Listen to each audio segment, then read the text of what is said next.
Follow Famous and Gravy on the Wondery app or wherever you get your podcasts. You can listen to Famous and Gravy early and ad-free now by joining Wondery Plus in the Wondery app, Apple Podcasts, or Spotify.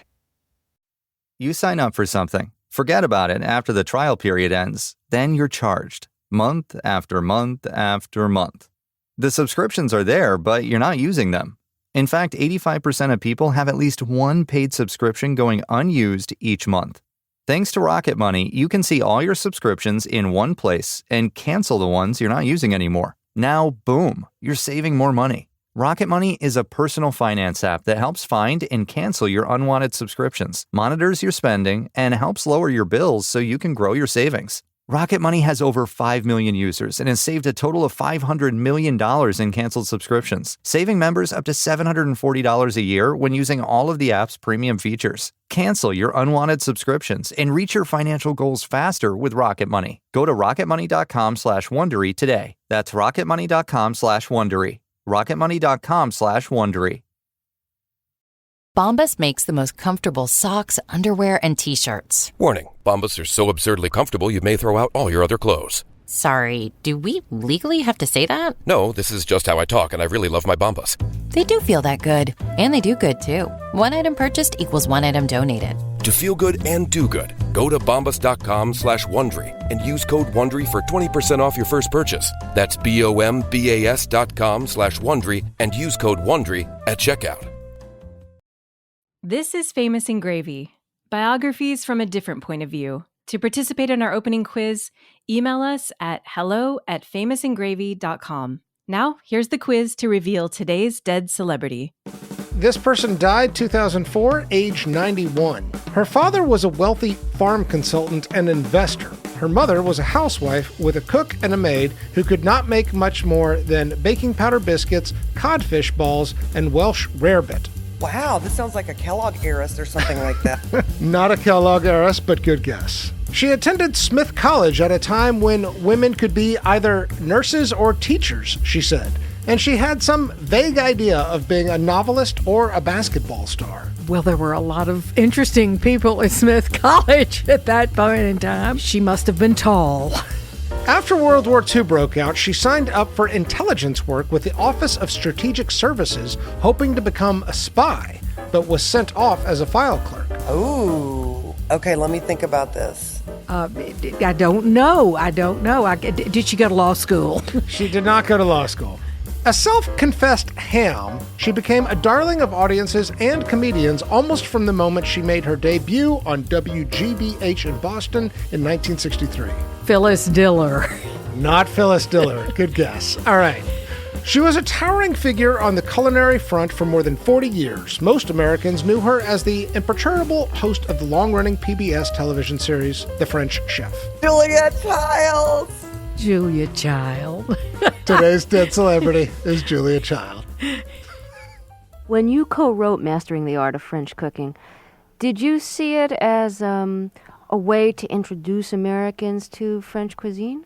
Yes, I was tremendously interested in French cuisine because it's the only cuisine that has the real rules on how to cook. Because I had started in quite late. I was in my early 30s when I started cooking. And I found that the recipes in all the books I had were really not adequate. They didn't tell you enough. And I'm, for one, I won't do anything unless I'm told why I'm doing it. Mm-hmm. So I felt that we needed fuller explanations so that if you followed one of those recipes, it should turn out exactly right. My feeling is that once you know everything and have digested it, then it becomes part of you.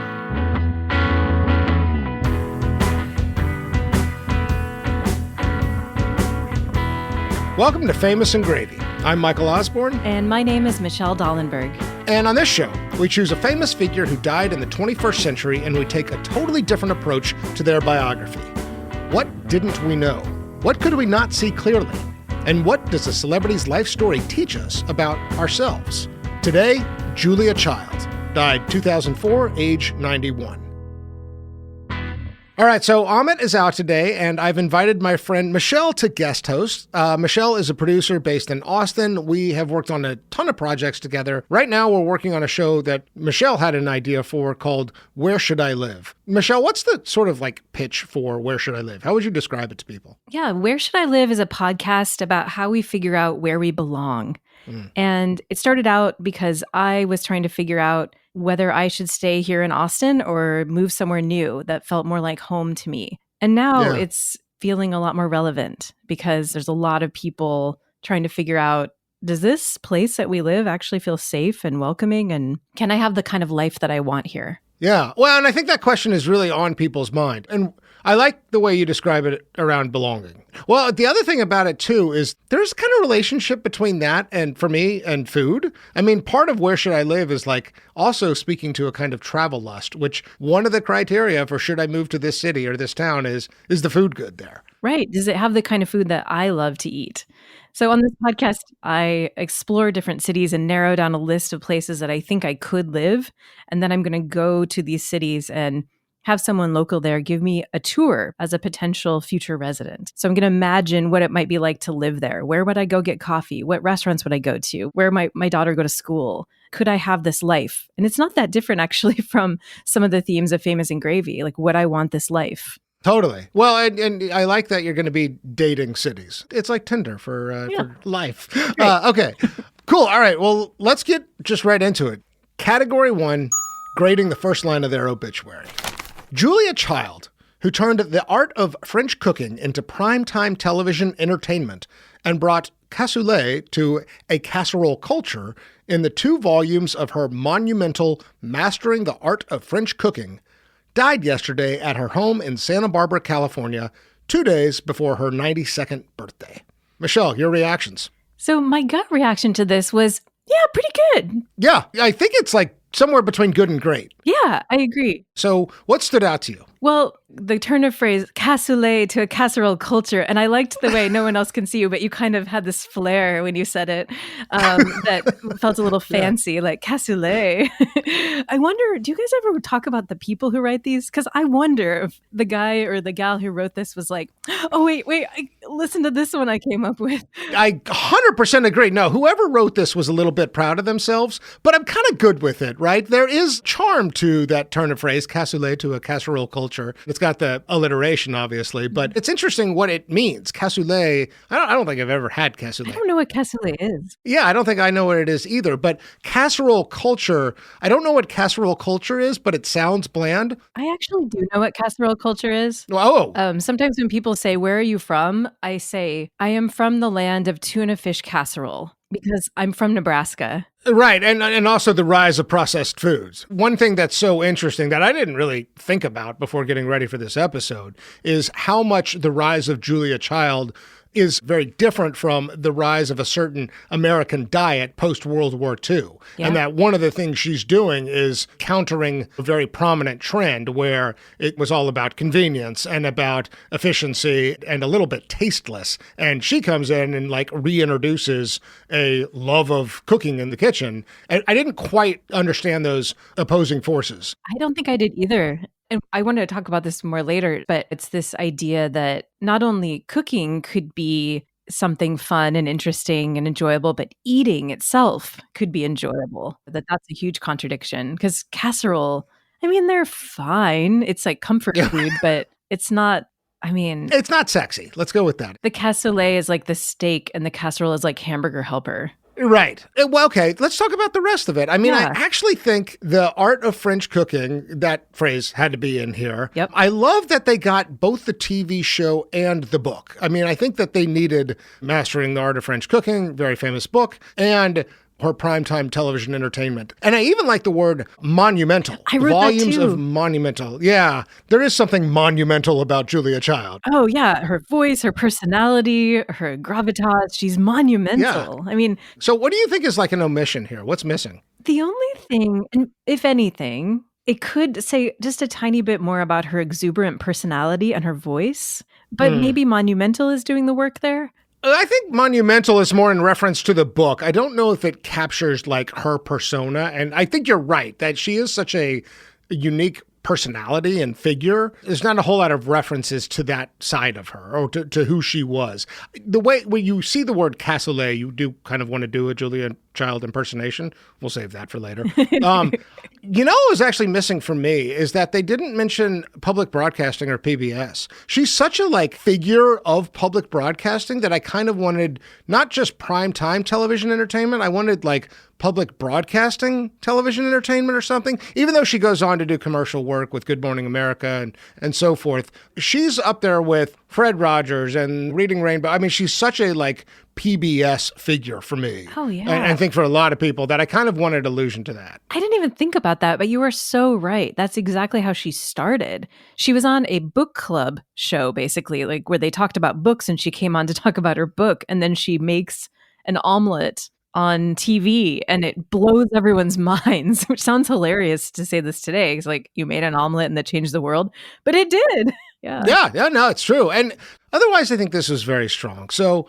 I don't know. Let's go ahead and give our grade. What would you give this, Michelle? I would say I'm going to give it an 8.5. Yeah, you can't. There's no points. You got to either go 8 or there's no rounding in this.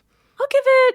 Now I can't decide. Do I want to go up or down? You want me to go for it? I'm going to give it a 9. I'm going to give it a 9. If that makes it easier for you. I think a 9. Okay. Yeah, I think a 9 here. I think this is very, very good. There's a piece or two missing maybe. Could have used a little bit more for personality. Kind of would have liked to have seen the PBS. But this captures a lot. I think that turn of phrase here, cassoulet to a casserole culture, is just so nice to see in the first line of Julia Child's obituary. I'm giving extra marks for that. I like that too. And I high five whoever wrote this in the obit writer's room. Good job. Okay, 9 and a 9. Category 2, 5 things I love about you. Here, Michelle and I will develop a list of 5 things that offer a different angle on who this person was and how they lived.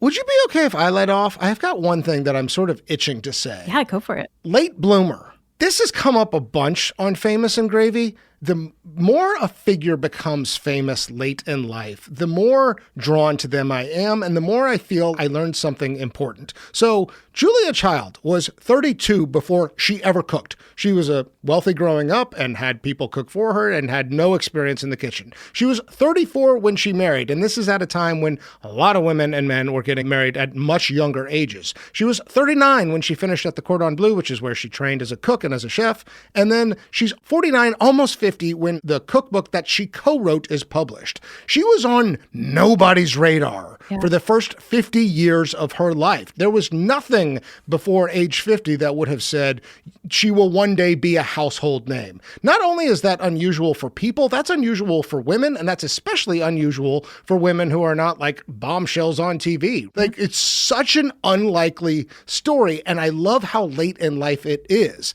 Her fame, what we know her for, all happened after the age of 51, 52. And even then, it wasn't until she's in her late 50s that French Chef really takes off.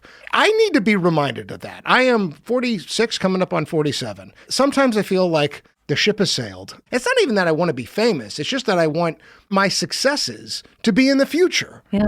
The things I'm hoping for myself, I need to hold space that they may still happen. I think this is remarked upon with Julia Child in a way, but after all the research and after thinking about this, it's my favorite thing about her story. So maybe a little generic, but late bloomer. No, I love that. I am also almost 47, and I thought about that too. What if there's more to do? Maybe this isn't all there is. Maybe I don't think I'm going to become famous, nor do I want to be, but there's more to look forward to. That's really exciting to think about. And I love that she was doing this work up until she died, basically.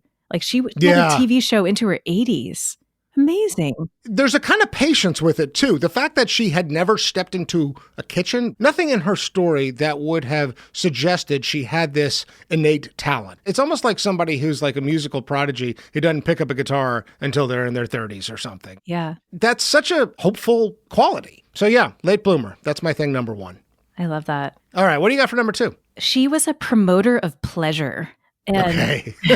Yeah. So we talked about this a little bit, the obit line, but she was such a huge contradiction to this time, this time in the 50s, like we were saying. She wasn't making more casseroles. She was saying, you deserve pleasure. You deserve beautiful food.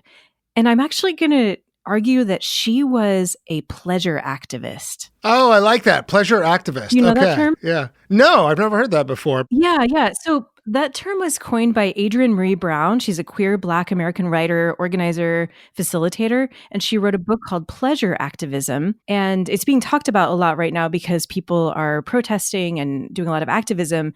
And the idea is that centering pleasure is a political act, not suffering, not just work. The idea of taking time to breathe, taking time to have pleasure, joy, freedom, all of that stuff is actually a resistance act. I think Julia realized this, that having pleasure, taking pleasure in food, not just, sometimes people think pleasure activism is about eroticism or sex, but it's also about food and cooking and anything that we take joy in.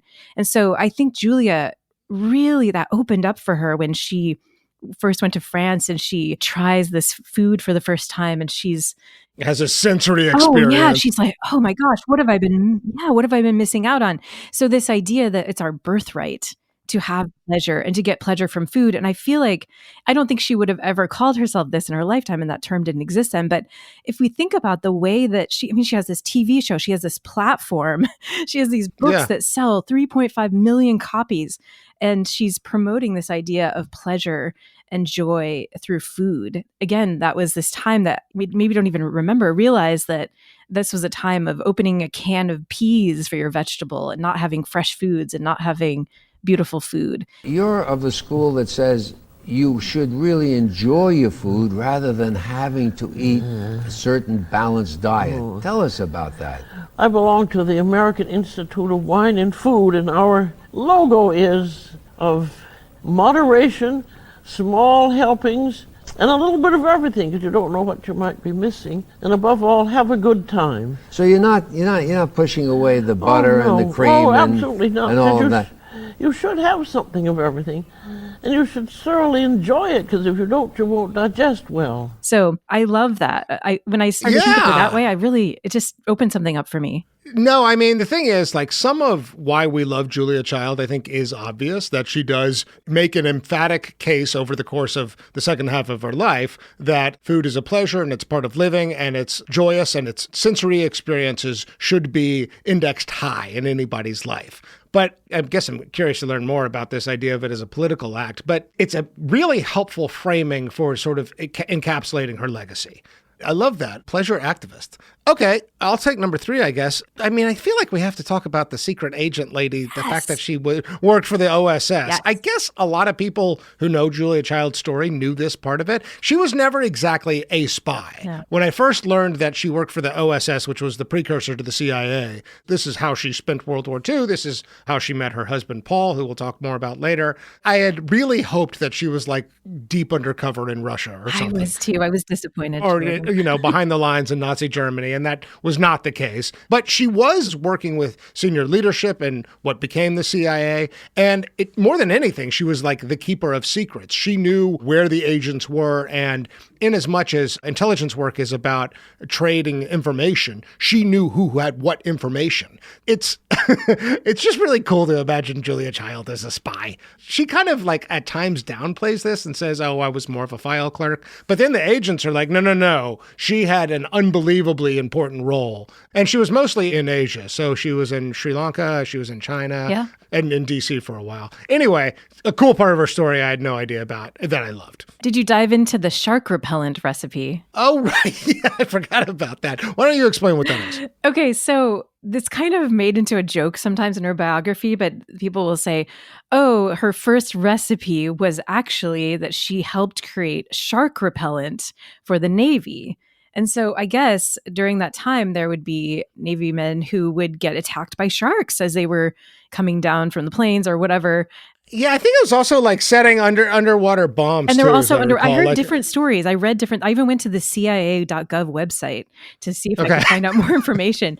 And they kind of hilariously, and maybe it's because it's a public facing site, but they're kind of like, isn't this cool? Like even the CIA itself is like, isn't this neat? Yeah. But so it's like some chemical concoction that repels sharks and keeps them away from the subs and the bombs. Right. Yeah. But in some of the information about Julia was declassified apparently over the last however many years. And evidently in the reports, it says that it had a mild deterrent effect. So it didn't work super well, but what it did do was it helped the military folks, it's helped them psychologically. And then I read that Julia would say in interviews, oh, it's still being used today by NASA when things come down into the ocean or whatever. And the CIA says they cannot confirm that. They don't know. Oh, interesting. This has been redacted. Like the CIA doesn't know. Who's going to know then? I don't know. They may know and just are not telling us. Maybe, yeah. Okay, Secret Agent Lady. That was my number 3. Love it. What do you got for number 4? I want to talk about her AIDS activism and Planned Parenthood activism. Yeah. And also her willingness to admit she was wrong. Because evidently she was, in retrospect, rather homophobic. I saw this a lot. She came up of an age where I think that was the cultural norm, obviously. Exactly. Yeah. But yet she had a lot of gay friends. And I read, you probably read this too, that she wouldn't even realize that they were gay because they had girlfriends. And she would say, oh, I wonder when they're going to get married. And people, do the side eye. Like, Julia, really? Yeah, totally. They're going to get married, or maybe they will. And so then her close friend, Bob Johnson, is gay and he succumbs to AIDS in 1986. And this just galvanizes her. She wakes up, she apologizes for the way that she has talked about homosexuality, gay people and sexuality. And in the wake of his death, she pours herself into hosting benefits and raising money to fight AIDS. And I think that's amazing to be able to publicly say, I was wrong. And I said some things that I shouldn't have said. Not only am I going to apologize for that, I'm going to put my money where my mouth is, and I'm going to raise money to help. It's especially unusual for somebody in their 70s. Yeah. I hate to be like ageist about it, right? But the older we get, the more rigid we get in our thinking. Exactly. Often. And you mentioned Planned Parenthood. Yes. I mean, I didn't realize quite what an outspoken Planned Parenthood advocate she was. She was like, figure number 1 for that organization. And she took heat for it. And and she was such a public figure at that time. It's the 80s. She's hosting benefits to fundraise. She's making statements that were considered risky. She gets backlash and she does not care. She writes in her articles and she just stands up. She doesn't care if people stop watching her because that's that important to her. The other thing that I felt was interesting about her political activism is that her father and her upbringing is completely on the other side. Yeah. He is like extraordinarily conservative, and her mom dies at a fairly young age, and she's the oldest, and her father is like kind of looms large. That she came to her own politics like sort of independently is something I admired about her journey. There was definitely like an independent woman emerging as she grew. Yeah. Okay, I'm going to take number 5 if that's okay. Great. I've got one thing. I love her violence. Whenever, so I had not watched a lot of Julia Child growing up. That was not on my TV. Nobody in my family was watching it. When I went back and watched the clips, the way she'll take a mallet and start beating something else, it's like, oh my God, she's got these hands where she's really rubbing it in and she's, beating the heck out of food. Cold and hard as it should be, and you want to beat it. This is not an actual rolling pin, it's one that my husband made for me out of an old garage broom handle. And if you cut it right in the right place, if you go through the cartilaginous part of the vertebrae, you can cut it right through and you don't have to use a saw. There's something violent about her in the kitchen that I really kind of like. It's like, it's a take control kind of thing. I'm not a great chef, but when I do cook, and I'm getting into it, I like it more. The older I get, the more I actually enjoy the experience. I can be very timid in the kitchen. And one thing, she's sort of famously kind of clumsy in a way, but she's also violent. So maybe it's boldness in the kitchen that I'm really speaking to. But it's such a it's aggro and it's kind of awesome. And I think it's part of what makes her so compelling as a TV figure. Oh, absolutely. And what popped into my head as you were saying that is Chaos Muppet. Yeah. Because she's bold and she's like, I'm going to chop this thing. I'm going to do this. And if it ends up on the floor, who cares? She didn't really drop a chicken on the floor. That is not true. She dropped a potato pancake, I guess. And it wasn't on the floor. It was onto the stove. But people remember her. Oh, she lets things fall on the floor and she just picks them right back up. There's urban myths around some of this. But she does talk about it also as like, it's okay to fail. That's part of the idea. There's a real forgivingness to like fear of failure. And that has to exist with a kind of gusto that she brings to like, well, let's beat the hell out of whatever it is we're making. One thing I think a lot of people are just so scared of any recipe they see that says sugar syrup or caramel. And they no, I won't do anything like that. And that is this awful American syndrome of fear of failure. And if you're going to have a sense of fear of failure, you're just never going to learn how to cook, because cooking is, well, lots of it is one failure after another, and that's how you finally learn. Okay, let's recap then. So number 1, I said late bloomer. Number 2, you said pleasure activist? Is that how you put it? I love that. Pleasure activist. Number 3, I said secret agent lady. Number 4, you went with AIDS and Planned Parenthood activism. And number 5, I said violence in the kitchen. I like Chaos Muppet. Let's go Chaos Muppet. Okay. Awesome list. Great. Let's take a break. Thank you to our partner, Mentos Gum. You ever feel like you're just going through the same motions day after day? We've all been there. Staring at brake lights, in traffic, or stuck in a long meeting. Not anymore with Mentos Gum. Listen up. This isn't just your regular gum. We're talking about a whole vibe refresh. Think of it as your personal reset button. One piece, and suddenly that traffic jam becomes your private concert venue. That meeting that should have been an email, it turns into a full-on fiesta. From flavors like fresh mint to bold strawberry, Mentos Gum transforms ordinary moments into fresh possibilities. Whether you want to switch up your route home or keep your mind fresh in a meeting. Refresh the everyday with Mentos Gum. Yes to fresh with Mentos Gum. Ready to prioritize yourself in the new year? Your skin is a great place to start. Dime Beauty, founded by a master esthetician, is more than just a skincare company. With 4 skin-conscious categories, skincare, beauty, body care, and fragrance, Dime offers simple, spa-worthy products that will help you enter 2025 with confidence. Whether you're revitalizing your regimen with nourishing products or building one from scratch, Dime makes it easy. The Work System, our all-in-one best-selling routine, includes a cleanser of your choice, toner, serums, and moisturizers, taking the guesswork out of skincare for your healthiest, happiest skin yet. Dime's commitment to clean ingredients and sustainable packaging ensures every product is as gentle on your skin as it is on the planet. With thousands of glowing 5-star reviews and a loyal community, the results speak for themselves. Revive your skin and give yourself the routine refresh you deserve by visiting dimebeautyco.com. That's dimebeautyco.com. Your best skin awaits. Category 3, One Love. In this category, Michelle and I will each choose one word or phrase that characterizes this person's loving relationships. First, we will review the family life data. So she married Paul, who is the love of her life. In 1946, they met during the war. Julia was 34 when they married. Paul died in 1994. She never married again, so they were married for about 48 years. They had no children, so Julia Child was childless.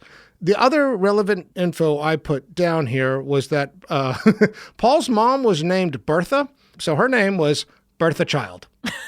I don't know. That struck me. That struck me as funny. But yeah, her mother-in-law was Bertha Child. I guess the other thing that is maybe noteworthy, it does sound like she did want to have kids, and the ship sailed. I think Paul was less interested in children. It's hard to know what to make of the Julia and Julia movie, the Meryl Streep and Amy Adams movie. The way it's portrayed in that, it was something she grieved and was sad about. And a couple of times she makes reference to, like, I would have liked to have children. Yeah. At the same time, you know, she's such a teacher that I feel like whatever parenting instincts she has find their expression in her public life and in her professional life. And she also has a bunch of nieces and nephews, and they all describe how she was like a parental figure to them. She was very loving and caring. And in fact, her grandnephew ends up co-writing her autobiography with her. Well, and I think before we share our word or phrase, I think it's worth saying another beat here about Paul. So they met during the war. He was in the State Department. He's the reason they are overseas, and it's sort of his work that leads them to Europe, Paris, and then later, I think they're in Marseille and then Oslo. Or they fall in love slowly. It sort of begins really as a friendship during the war, and then as the war comes to a conclusion and they're separated, they realize that, have much, much deeper feelings. When they go to Paris, I mean, that feels like the real, not just honeymoon, but honeymoon phase of their marriage, right? That's when she takes an interest in cooking and ends up going to the Cordon Bleu and so forth. His politics are very left, and he ends up being a bit of a target for McCarthyism in the late 50s. And that happens to coincide with her deciding to co-write this cookbook and so forth. I have more to say on that, but why don't I pause here? What did you have for word or phrase? For my word? Well, I was really, I don't want to say obsessed, that's overused, but I absolutely loved their love. I read a bunch about it. I love the way it's talked about in the documentary. I love that she co-wrote this entire book called My Life in Paris, all about that time, their letters back and forth, just all of it. It was just, it's very endearing and very sincere. Ruth Bader Ginsburg had a similar sort of relationship. It kind of reminded me of that one. Yeah, I agree. It's the thing that like sort of pops out when you get into her story is what a sort of unusual pair in a way, but also like committed, loving, sustained love relationship. Yes. So yeah, my word was nested spoons. Like big spoon, little spoon. Yeah, that's really good. And I think he was the big spoon to her little spoon, even though she's actually bigger than him. She's 6 feet 2, and he's. I was going to say, who gets the larger spoon here, Michelle? Yeah. Well, physically, but emotionally, he's the big spoon. She talks about this. We had a happy marriage because we were together all the time. They talk about how they were better together than apart. And there's this quote from her where she says, "Paul Child, the man who is always there. Porter, dishwasher, official photographer, mushroom dicer and onion chopper, editor, fish illustrator, manager, taster, idea man, resident poet, and husband." Yeah. This guy, in a time where men dominated women and women were just relegated to do the household chores, he is her supporter and he lets her career eclipse his. And he just unconditionally supports her. And I was amazed. It's very ahead of its time, this relationship. And I love that you said nested spoon because it's going to just be so tempting to use a lot of cooking I had to kitchen do it. metaphors. I'm sorry. Yeah. And I was looking for one and I didn't quite come up with something as clever. I'll tell you what I had. I wrote, because it's very aligned and very similar in a way, I just wrote headroom. And there is a literal part of this. When they move in together and buy a home in Cambridge, Massachusetts, one of the things that Paul is proactive about is making sure that the ceilings are a little bit higher because Julia is so tall that she's bumping her head on all kinds of things. And they designed her kitchen so that there would be literal headroom. But the bigger point here is the metaphorical headroom, that it is sort of incredible how not just supportive, but like easy it seems to be for him to say, your career is heading somewhere. You're becoming a figure with stature. It is my job as your husband to love and support and allow for that space because this journey you're on has a momentum all of its own. For me, one of the most hard things about marriage sometimes is allowing your partner to grow. Like, is giving them the space to become a different person. That can be uncomfortable, right? You make a vow and a commitment at a young age when you're still midstream in life, and we're all growing and evolving into different people. And the whole dance of a healthy marriage, in some sense, is allowing extra space so that you can go where you need to go while still having a relationship. Headroom is basically what that is all about, and Paul creates that. He does not sound like a barrel of laughs, by the way. He kind of strikes me as a little stiff. I don't know that I'd want to hang out with Paul, but that doesn't matter. But Julia did. It's one of those things where you look at them and you're like, huh? It's like it reminded me of when your friend dates someone that you don't really get, like, huh? Yes. But then you see them together and you're like, oh, okay, you guys get each other. It doesn't matter if I understand him. You understand each other, and that's all that matters. And I have to say, this really inspired me as a single. So I'm divorced. I am a single person. Yeah. And I frequently feel, I don't want to say cynical about love, but I don't feel I don't know. I feel differently than I did when I was in my 20s. I feel like... Right. The whole happily ever after fairy tale is a little bit like there's been some water thrown on that. No, yeah. but I will say this gave me hope. It made me feel like it's worth waiting for your spoon or whatever. Great. All right. Nested spoon and headroom. Good words. All right. Let's move on. Category 4, net worth. In this category, Michelle and I will each write down our numbers ahead of time. We're going to talk a little bit about our reasoning, and then we will look up the net worth number in real time to see whose guess is closest. Finally, we'll place Julia Child on the net worth leaderboard. I'll walk you through my thinking really quick because I wonder if it's very different from yours. So she's from a fairly well-to-do family. She's in Pasadena, California. Her father's an investor and landholder. Pretty clear she's doing pretty well. She doesn't have any dependents, which I think it can lead to fairly high accumulated wealth. It didn't sound like she was making a lot of money from PBS, and I don't think PBS pays that well. I think they said $50 a show for a while. Yeah, it was like nothing, right? Yeah. But her cookbooks are crazy successful. So what else did you factor in, if anything? Or is that pretty much it? It's similar. I also noted that she donated a lot of money, so that's something. But what I did was I actually looked up the net worth of other famous female cookbook writers and TV show hosts. Like cooking so shows. you went for some comps so like Rachel Ray? Yes. So I looked up Paula Deen, Mary Berry, Ina Garten, and Rachel Ray. So Paula Deen is worth $14 million. Mary Berry from the Great British Bake Off, she's worth $25 million. Ina Garten is worth $60 million, and Rachel Ray is $100 million. That doesn't surprise me at all, actually. I think that it's sort of like looking at basketball stars in the 60s compared to basketball stars in the 80s. Yep. Like this becomes a big money-making venture as time goes on. So I was thinking about her and I thought, I think she's more than Paula Deen and more than Mary Berry, but less than Rachel Ray. Okay. I like that you went the comp route. I thought about this and then I just didn't bother to look it up. Okay, so let's reveal. Michelle Dollenberg wrote down $60 million. And Michael Osborne wrote $11 million. Julia Child's actual net worth, $38 million. Oh. All right, so that's like almost right in between. Yeah, that's pretty good. Yeah. Nice. Okay. I'm going to say I was way off and you were way closer. You did better work on this. $38 million. Gosh, that's a lot of money for somebody who is PBS famous. It is a lot of cookbooks. I was way off. I was way off. Nicely done, Michelle. Thank you.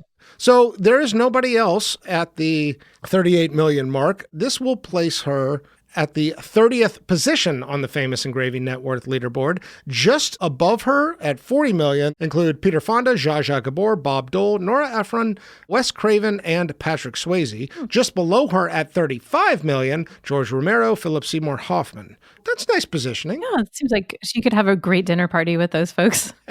What would she cook for George Romero, Zsa Zsa Gabor, and Philip Seymour Hoffman? I'd love to know the meal she'd prepare. I would love to know. Yeah. Excellent. Okay, let's move on. Category 5, Little Lebowski Urban Achievers. They're the Little Lebowski Urban Achievers. Yeah, the Achievers. Yes, and proud we are of all of them. In this category, we each choose a trophy, an award, a cameo, an impersonation, or some other form of a hat tip that shows a different side of this person. Why don't you lead off here? Okay, well, I thought about going with the kitchen, right? So she donates her kitchen to the Smithsonian, which we can talk about. But I feel like a lot of people know that one. That her kitchen's in the Smithsonian? It's so funny. Like there's like a very active fan base for Julia Child, right? There are devotees of Julia Child that you'll encounter. Oh, yeah. In fact, I found this Reddit thread on the Food Network that said, am I the asshole? Or I'm just a little over Julia Child. And then there's this edit. Yes, I am the asshole. Everyone loves Julia Child. Just like piled on. You cannot say that in the comments on any Reddit I read the thread. comments and people are like, dude, you can't say that. She is mother. It was really that's fantastic. All right, so so you didn't go with the Smithsonian. Okay, What do you got? so I did it was just mentioned in a little line in the New York Times obituary. There is an opera that was inspired by Julia Child's show. And it's only 18 minutes long. It's called a chamber opera because it's a small opera. It's called Bon Appetit. So it originally, when they did the first production of it, it featured Gene Stapleton. And then many, many people have performed it since. I found a whole bunch of videos of mezzo-sopranos performing this. Oh, so you can watch this online? I watched it, yes. And I listened to it because it's only 18 minutes long, right? Basically, it says it's a lighthearted musical monologue that tells the listener how to make a chocolate cake in a roundabout way. I'm going to have a race between the unlined copper ball and the machine.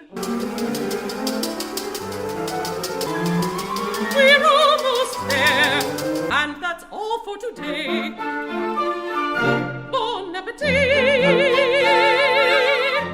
And the way this was created was the librettist, Mark Schulgas. His partner was Lee Hoiby, who's a contemporary 20th century composer. And I have no idea who these people are. But I think you might know that I have a background in music. So I have a degree in vocal performance, actually. And Lee Hoiby, the composer, I had a couple of his songs on my senior recital. So I knew this composer a little bit. Okay, so these are known people to you. Got it. Yeah. So I was really interested in this, right, because of my singing background. So basically, Mark creates the text for this by combining the transcripts from 2 episodes of The French Chef. And then his partner, Lee Hoiby, puts it to music. And it's so fun. And what the singer is asked to do is create a kitchen on stage. And she's actually really making a chocolate cake while she's singing. And I absolutely I would so go to this. Yeah. Like this actually sounds like such a fun performance. It's so fun. And so it was often used to open for maybe another show. I guess he wrote another chamber opera that sometimes they would be performed together. But it's super fun. And I think I don't know if you want to talk about her voice now, but we might as well. So I think in retrospect, it's obvious to turn her into an opera because her voice is already so operatic. Yeah. Right? Oh, man, that's a good call. I mean, this is why it's so fun to do a Julia Child impression because it feels so good in our bodies to do that. That's what I was going to say. Michelle, I think it's time. Let's hear your Julia Child impersonation. Okay. All right. Well, do you want to hear how you do a Julia Child impression or just... Sure, yeah. Let's get into the mechanics of it. You're a voice person, so let's hear this. Okay. Yeah. Did you try to do a Julia Child impression? I tried in my car. I was driving around like Julia Child. It's like I hear it up here where she's talking about a beef bourguignon. And the way it kind of is like high, low is all I was able to do. But then I also realized how awful I sound trying to do this. I do not have a voice that lends itself to a Julia Child impersonation. So I think you just got my best effort there. No, that was great. That was good. So you're right. It's this, do you know the hard palate? It's sort of like high in the head. It's high in the head. So there's your hard palate inside your mouth, and then your soft palate is behind it. So you have to lift that up like, Yeah. to get to it, right? And then I was looking up, like, where did her voice come from? And people were saying that they think that no one really knows why she speaks this way. Someone wrote, and I thought this was really interesting, she's super tall, she's kind of a manly figure, and they wondered if she might have taken on this voice to sound a little more feminine. That's interesting, because it does feel like it's all like upper half of the body and mostly in the head. Like it's not the whole trunk, right? It's not torso. It's all right here and every now and then goes down. You know? So people are also saying that she may have been influenced by the transatlantic accent. Do you know that? What is that? So think Katharine Hepburn. The way that people used to talk in this very, I can't really do it, but this heightened way. The time to make up your mind about people is never. And I think that's Julia Child. So here's my impression. Ready? Okay. Welcome to Famous and Gravy. I'm Julia Child.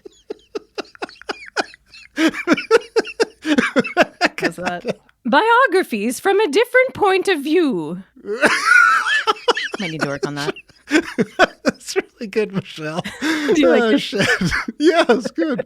We're gonna have to start doing that at the top of the episode. This is Famous and Gravy. Imagine if your show was in the 1950s on PBS. Yeah, exactly. We'd be talking about Albert Einstein today on the show. All right, let me give you my little Lebowski Urban Achiever. This probably should have come out by now, but I went with kind of the easy route, the Dan Aykroyd impersonation, 1978 or 79. I was a big fan of early SNL. They would show it on reruns at Nick at Night when I was growing up, and I think this was actually the first time I learned who Julia Child was. So People probably know this moment. It's Dan Aykroyd playing Julia Child. He accidentally cuts his finger, and then it becomes, it's kind of my point about violence in a way. All of a sudden, blood is spurting everywhere, and he's talking about like feeling a little bit of fate. Oh! Now I've done it. I've cut the dickens out of my finger. Well, I'm glad in a way this happened. You know, accidents do happen from time to time in the kitchen. We've never really discussed what to do. The best way is with direct pressure on the apron like so. Here's why I love it. It's not just the impersonation. She's one of these figures where everybody wants to do an impersonation. What I loved about this one was how much she loved it. She kept a tape of it, and when people would come over, she'd say, check this out. I got to show you Dan Aykroyd impersonating me and blood spurting all over the place, and this is the most hilarious thing you've ever seen. I love the humility of that, because I've always thought it's got to be an interesting thing to be so famous, to be impersonated. Was your relationship to the impersonation? I feel like people on SNL have had to kind of like make peace with it, but this actually sounds like she delighted in it. A little bit the same way James Lipton and Alex Trebek liked watching Will Ferrell impersonate them. It must be so fun. And I think that speaks to something that we haven't talked about yet as much, but her sense of humor. She's freaking funny. Well, in the opening quiz, isn't there a line about how she's a ham? Yeah, a self-confessed ham. So she's a self-professed ham, right? So I think she knows. I think she knows she's funny. I think, well, and she's also at times described as a flirt. Oh, yes, I read about that. Yeah, she's a flirt. And you see that in some of her public appearances, that she's flirting. She loves men. She loves to tease them. She loves to be close to them, especially as she's an older woman. She's an elder, and she's flirting with these hosts of like Good Morning America or whatever. It's just awesome. Yeah. Okay, let's pause for another break. If you're tired of endlessly scrolling through multiple streaming apps to find your favorite movies and shows, then it's time to simplify your entertainment with subscriptions on Prime Video. Now you can add over 100 subscriptions, including Max, Apple TV Plus, and Paramount Plus, all in one app. Imagine the convenience of accessing all your favorite streaming subscriptions in your Prime Video account with just one login and one password. No more app switching or forgotten credentials. From binge-worthy original series to blockbuster movies and live sports, everything you love is at your fingertips. Streamline your streaming today. Check out add-on subscriptions on Prime Video. Weight loss. It needs to be fast and sustainable. Noom GLP-1 starts at just $149 and ships to your door in 7 days. Take it from Lauren, who lost 22 pounds on Noom. If I come off of the GLP-1, it's not going to automatically make my weight yo-yo back. $149 GLP-1s? Now that's Noom smart. Get started at Noom.com. Real Noom user compensated to provide their story. Individual results may vary. Not all customers will medically qualify for prescription medications. Compounded medications are not reviewed by the FDA for safety, efficacy, or quality.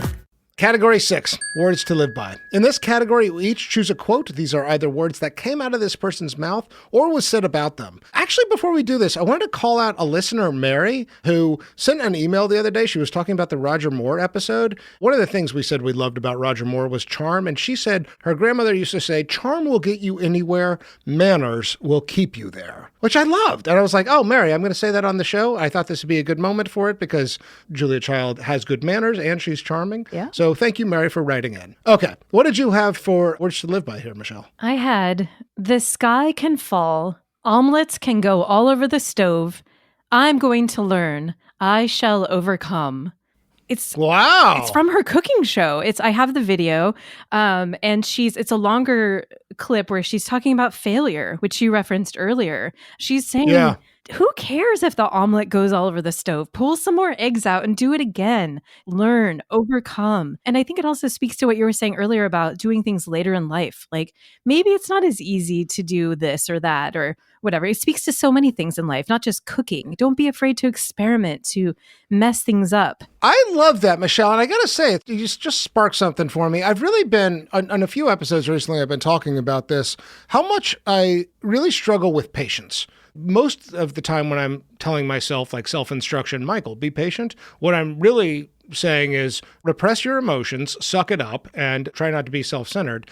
But I really like the idea that part of what patience is allowing failure and is allowing self-forgiveness, right? That being patient is also about learning which I'd never quite put together in my head before just now. And I think she's an excellent example of that. And maybe there's patience for other, if you're trying to cultivate patience, it's like patience for yourself that you're not always patient. I'm learning to be patient, but also patience for other people. Like I think of my young daughter, and you have young children too. It's like you have to have so much patience with kids sometimes. And you have to allow them to fail too. I mean, these ideas really go together. Yeah. Mm-hmm. Well, that's really good, Michelle. I love that one. Okay, I'll tell you what I had. Drama is very important in life. You have to come on with a bang. You never want to go out with a whimper. Everything can have drama if it's done right. Even a pancake. I think my favorite part of that was the last line, even a pancake, because it sounds so grandiose. But I mean, she understood as an entertainer that we have to make cooking dramatic. You have to come on with a bang. You never want to go out with a whimper. Everything can have drama if it's done right. There is a balance that we have to strike in life between making sure it's interesting, that the story of our lives have ups and downs that have some drama to them without being drama queens, right? So I really like the last part of this quote. Everything can have drama if it's done right. Even a pancake. I want to see the episode where she makes a dramatic pancake.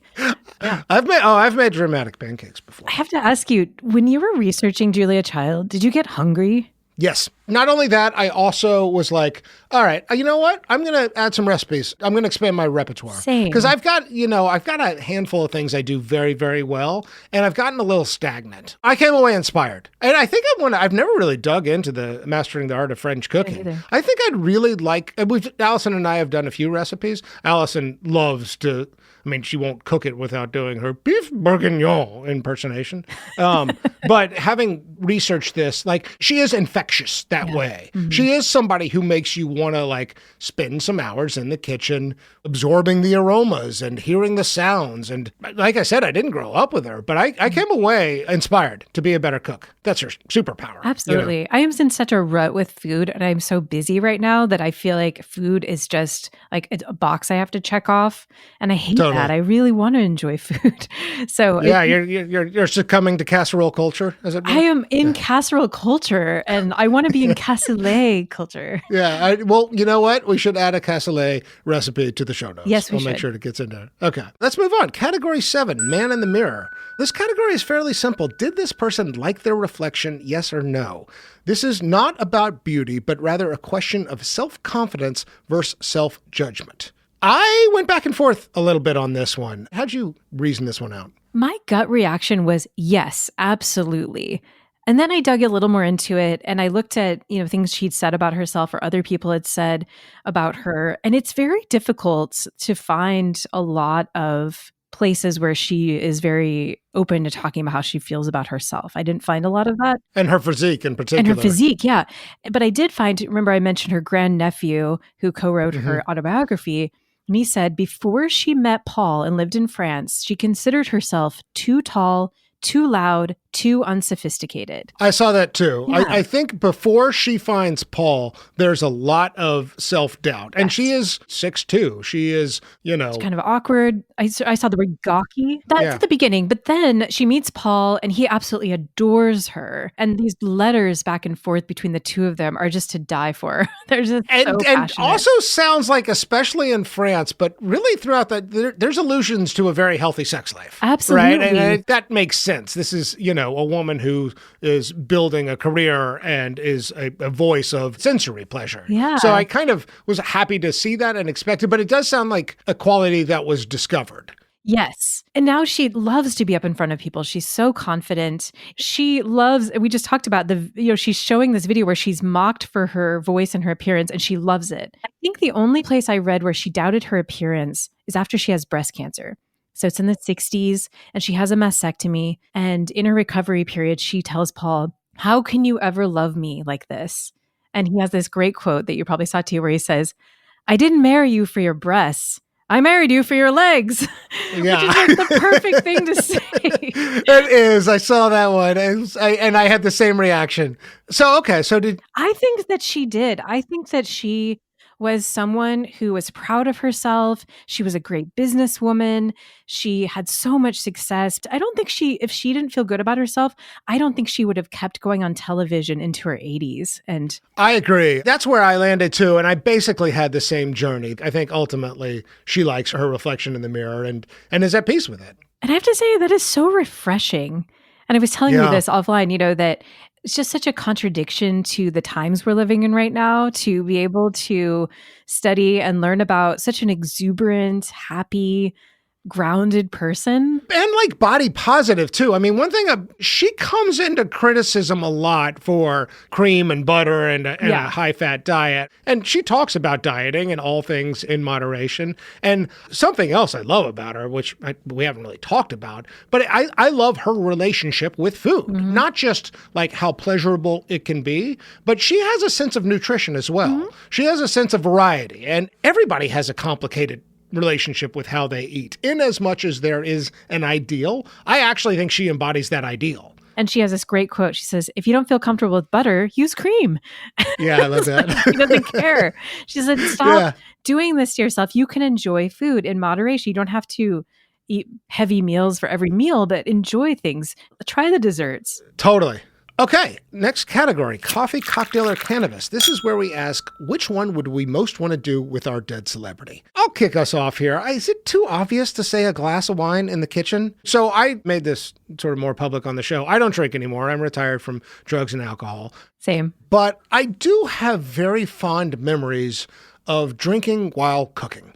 And having a glass of wine while working on, one of my favorite things to make is a chili.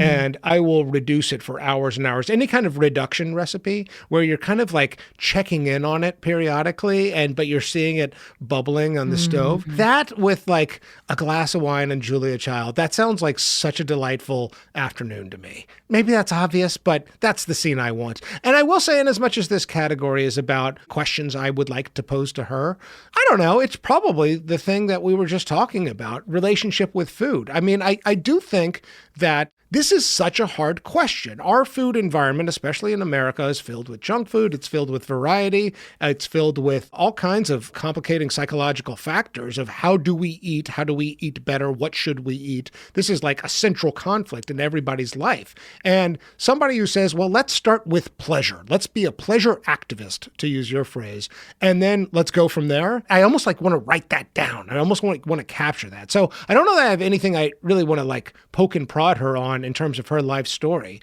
More what I want to do is sort of absorb the wisdom and the attitude. And anytime I'm asking myself, should I eat this or should I eat that? I should ask myself, what would Julia Child say? So I'd like to have that conversation with a glass of wine and some kind of, reduction recipe. Maybe we could get you one of those bracelets made that's like WWJCD.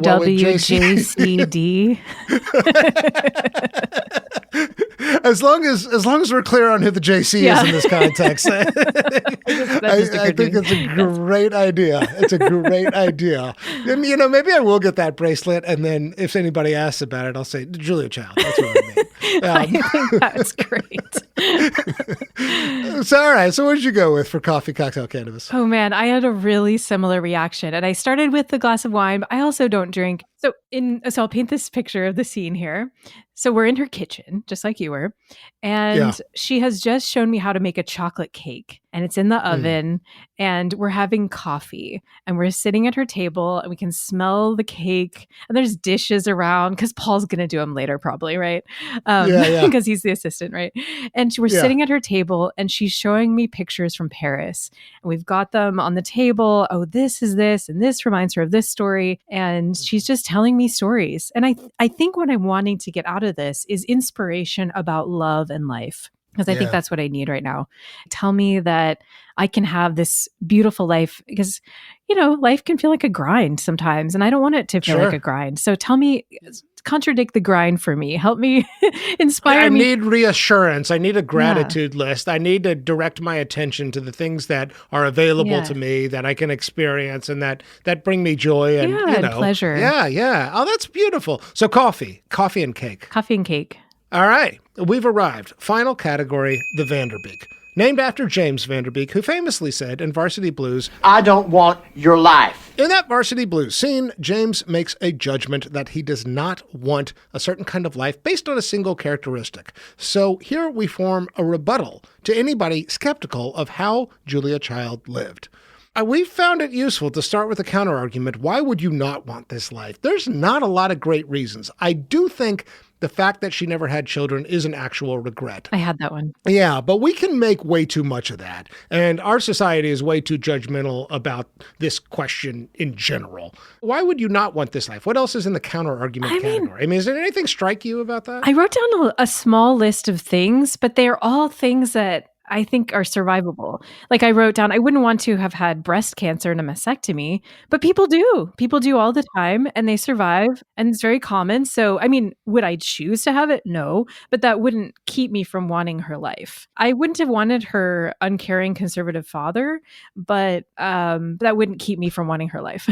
Yeah. Yeah, right. No, and it's mostly things that you don't have a choice around. Yeah. Right? I mean, a lot of the way the counter-argument plays out is, did you have a say in the first place? No. And we don't have a say with cancer, and we don't have a say with who our parents are. We don't have a say in a lot of things. So, I mean, it's sort of how you played the cards. And I guess that's actually how I would start with the argument for why you do want this life. She played the hand of life really, really well. She's sort of like is starting off with such the right ideas: patience, an ability to forgive, authenticity, self-determination. It really does sound like it was during the war when her eyes were open to the world, when she was spending time with diplomats and academics, and that she began to be attracted to a life of the mind, that she discovered Chinese food. It looked like her first love. There is such a journey that involves the sort of companionship of travel and food. Adventure. An adventure, She was yeah. an adventurer. She was in this waspy upbringing. There was this secret adventure trying to get out. And it's not until she goes with the OSS. She becomes a spy or tries to become a spy. Yeah, she works alongside spies and makes shark repellent. She realizes there's this whole world. There's this quote that I didn't read, and I don't have it right in front of me, but it's basically her saying, if I had to live the life that my family wanted, I would have been playing tennis and I would have become an alcoholic. Yeah, I saw that. There's nothing for her there. This is all about self-determination. Yeah. Reason number one is a self-determined life.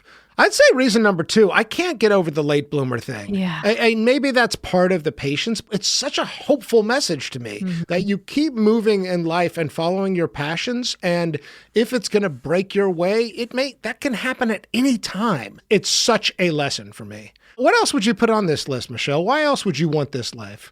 I was just thinking about this quote. She says, I don't think about whether people will remember me or not. I've been an okay person. I've learned a lot. I've taught people a thing or two. That's what's important. And here's the part of the quote I really like. Sooner or later, the public will forget you. The memory of you will fade. What's important is the individuals you've influenced along the way. And so I think she influenced so many people. So I want to say she was one of the first influencers before Instagram, before all of that. But in many ways, she influenced people in terms of, I use this term pleasure activism. That changed the world. She changed the way women thought about themselves. She influenced, we didn't talk about this, but she influenced so many women to become chefs. Yes. She helped make being a chef and being a cook reputable, desirable profession. Yeah. In some ways, she even destigmatized it. She destigmatizes it. So I guess I would say she has a lasting legacy. But you know what I also hear in that I think is really resonant? It's if you want to keep it, you got to give it away. Like her whole thing of identifying as a teacher, first and foremost, I'm a teacher. That's why I wound up on PBS and that is my mission in life. The more you are generous with your gifts and the more you are empowering other people, the more you open up space in your own heart and soul to have meaning and joy in your own life. I love that.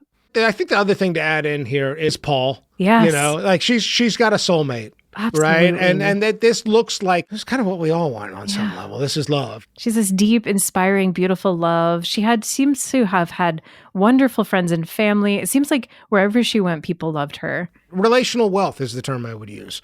Yeah, absolutely. Okay, so let's recap these arguments. So, number one, we eventually got to self-determination. Number two, the late bloomer thing, and hope. More than anything else, the way hope is at the center of her story. What did you say for number three? we were talking about how she was a teacher, and I said she was the first influencer, but she influenced people in such a positive way. Yeah, and I understand that as generosity, as a opening up space in your heart and soul. Yeah. Number 4, we also said Paul, and I think 4 was Paul, but also all the wonderful relationships that she had. Paul and relational wealth. Yeah. Yeah. So with that, James Vanderbeek, I'm Julia Child, and you want my life.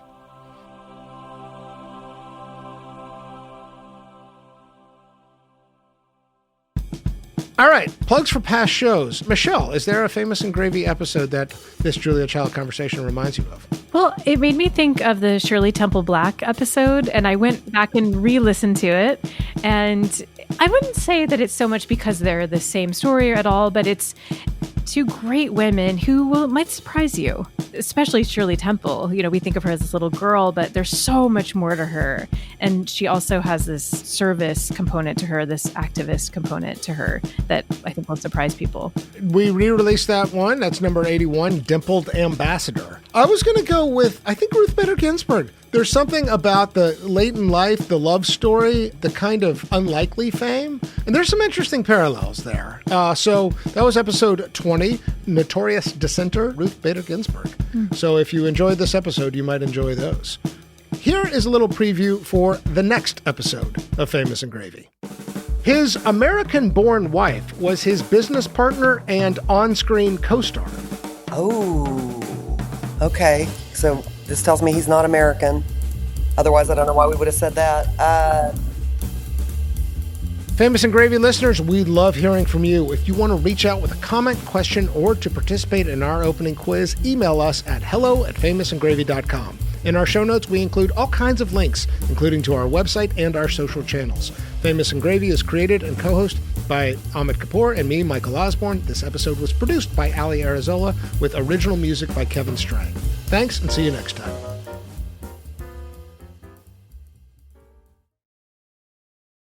Follow Famous and Gravy on the Wondery app. You can listen to more episodes early and ad-free right now by joining Wondery Plus in the Wondery app, Apple Podcasts, or Spotify. Before you go, tell us about yourself by completing a short survey at Wondery.com/survey.